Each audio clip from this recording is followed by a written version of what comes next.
Wow, it is just absolutely beautiful out here. It looks fantastic. It's such a nice morning. Morning. Good morning, everybody. My name is Grant Rivers, and welcome to another episode of The River's Edge. I am here at Horseshoe Bay in Bermuda, specifically the Southampton Parish, and we're going to be exploring what makes this one of the best beaches in the world, why this place is so special, or more importantly, why you should visit. All right, let's go ahead and jump into the video. Once again, thank you all so much for clicking on. If you like it, don't forget to like, comment down below if you have any questions, and I guess that's it.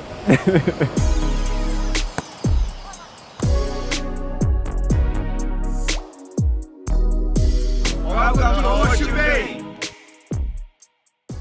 Horseshoe Bay Beach is a public beach located in Southampton Parish, Bermuda. Easily the most popular beach in Bermuda, mostly because of its ease of access, amenities, cyan, aqua, and turquoise colored water. If you were a tourist and came in via cruise ship or plane, this is one spot you have to visit. When you first come to Horseshoe Bay Beach, you'll notice there's a lot of parking.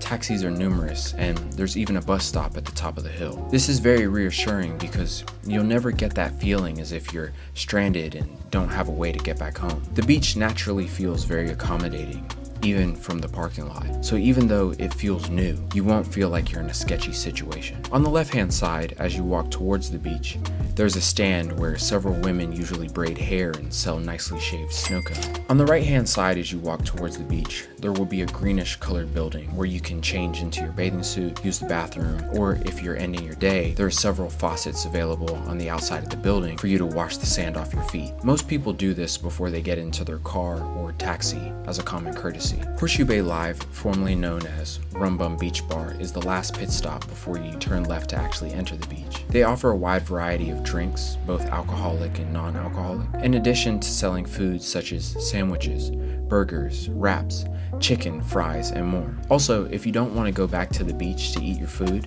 they have a plethora of tables to sit at. Oh, and the tables have umbrellas too, so you won't get scorched while you fill your belly. Prices are reasonable, but still slightly more than anything you'd see in Canada or the United States. The last thing I'll say is their frozen daiquiris are delicious and affordable, coming in at only $12. They do take card, so no worries if you forget your cash at home.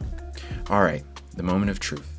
The moment you all have been waiting for. I present to you one of the world's top 10 beaches, Horseshoe Bay.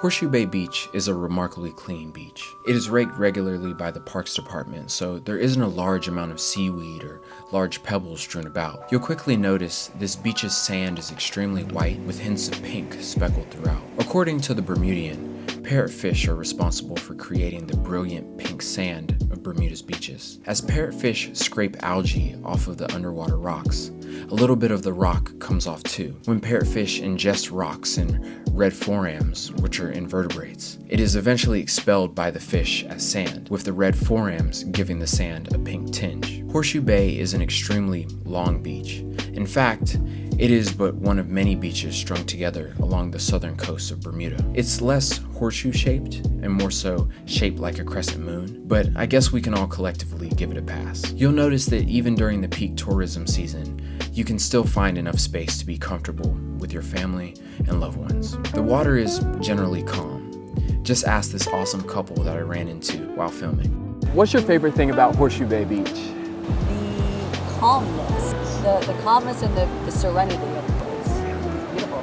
Yeah, the water's absolutely beautiful, and it's very advantageous to be able to have a sleeping baby on the beach and still enjoy it ourselves. This is our first time in Bermuda, and we had heard a lot about this place specifically for the things we just described, and it is living up to what we thought it would be. You can bring your surfboard to Horseshoe Bay, but keep in mind waves never get too large because of the reef. This isn't to say there aren't rip currents and turbulent periods where the ocean is literally being the ocean, but fortunately there are lifeguards on duty between the months of April and November. They're extremely nice and friendly people. You tend to see them out doing their daily drills and swimming and I assume general fitness training. I can honestly say my baby cousin had an accident where she needed to be rescued. It wasn't at Horseshoe Bay, but I can honestly vouch for the lifeguards here. They work hard and they're very diligent. They're very good at their craft. In terms of outdoor activities, the beach does have volleyball nets if you feel inclined to break a sweat on your vacation. There are various groups that practice throughout the day, so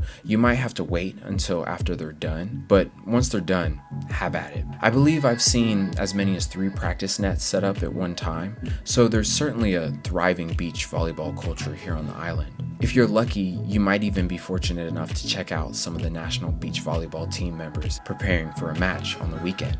Since we're on the topic of fitness, it's probably worth mentioning that I have friends that come down here and run in the morning. So it isn't uncommon to see Bermudians getting in their morning fitness before they start their day. You have 2 options. You can either run on the beach or run on the miles of trails behind the beach. I don't personally come here to run often, but when I do, it's always really nice. It's hard to not fall into a sort of trance looking out at the water. Being in nature in Bermuda is one of the most surreal feelings. Horseshoe Bay staff do rent chairs, umbrellas, and other beach equipment. You can easily find them because they have t-shirts on that say staff, and they're really good with assisting people on the beach with their various items. They aren't free, so you will have to have some form of payment, but their main station is right in front of the Horseshoe Bay Live, so you can't miss it. Also, the staff is very kind and super helpful, so don't feel worried about asking any questions. If you have children, there's a really cool cove to the right as you enter Horseshoe Bay Beach. This small tucked away area is perfect for small kids who might not quite be strong enough to swim in the ocean. I remember when I was young, my mother and father took my sister and I to this area for our afternoon swims. You can often see crabs, parrotfish, and other sea life in this area. Also, the water's really calm, so you shouldn't have any issues keeping your little one afloat. There are no lifeguards in this tucked away cove, but fortunately there are usually enough parents around to where all eyes are focused on the children. Baby Beach is close to the entrance, so it's really easy to grab food, drinks, or beach chairs and bring it back to this spot, just in case if someone in your group is in need of something. One thing you should be made aware of is there are Portuguese men-of-war that tend to float up on the beach from time to time. They generally stick out like sore thumbs and are pretty obvious to spot because of their vibrant purple and blue colors. Still, please keep in mind they are dangerous and you should never touch them. Their sting is poisonous and can cause extreme irritation to your skin, among a plethora of other side effects if you come into contact with them. My advice is to avoid them altogether. Horseshoe Bay staff are assigned to clean them up throughout the day, so please leave this to the professionals. There are several high cliffs and rocks at Horseshoe Bay that historically adrenaline junkies have jumped off. Over the decades though, many of these rock faces have started to erode and become unstable, so you tend to see signs that state climb at your own risk or keep off. I personally wouldn't recommend you tempt fate. I'm more so just mentioning this because I figured someone would ask about cliff jumping in the comment section below. The cliffs are easy to spot because longtails find various crevices and holes to lay their eggs. These birds mate for life and lay one single egg per year in holes and crevices eroded from the soft limestone of Bermuda's coastal cliffs. They're all white and can be seen at Horseshoe Bay from February to September, and they are but one of many reasons why this place is so special. This is a world-class beach that has everything you could ask for. It is busy enough to where you don't feel isolated, but also has the advantages of being long, so you always have the option to walk to the other end for peace and quiet. It has places for your kids, activities for people trying to exercise, various animals like parrotfish, longtails, and crabs. Also, there's food, drinks, a changing area, and a transportation system that gets you from point A to point B. I believe your experience here can be summed up into one simple sentence: Horseshoe Bay Beach has it all. Did you enjoy this video? If so, please don't forget to like, subscribe, and share. I love my little island home, and I hope whoever you are, you find your reason to love this place too. Thank you so much for watching, and please, for me, tell someone you love them today. Take care.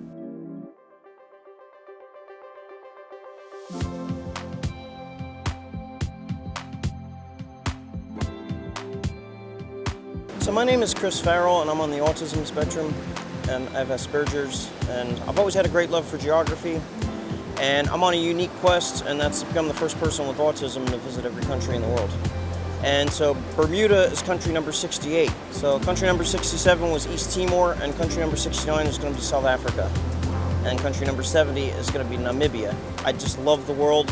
I'm an expert at traveling on the cheap. You know, I'm really good at couch surfing and hitchhiking. You know, a place like Bermuda is really expensive. Cheapest accommodation here is like $150 a night, and you can't camp. So I'm staying with a couch surfer here named Anil. So you've been able to get by pretty good. Yeah. So I mean, it's still expensive even without accommodation and transport, but you know, you can't hire a car in Bermuda, which is good because I don't drive anyway. I've never driven a car in my life, and I'm 38. Have you been taking the bus or taxi or? I've been combination of bus and hitchhiking. That's awesome, man. Thank you so much. Right.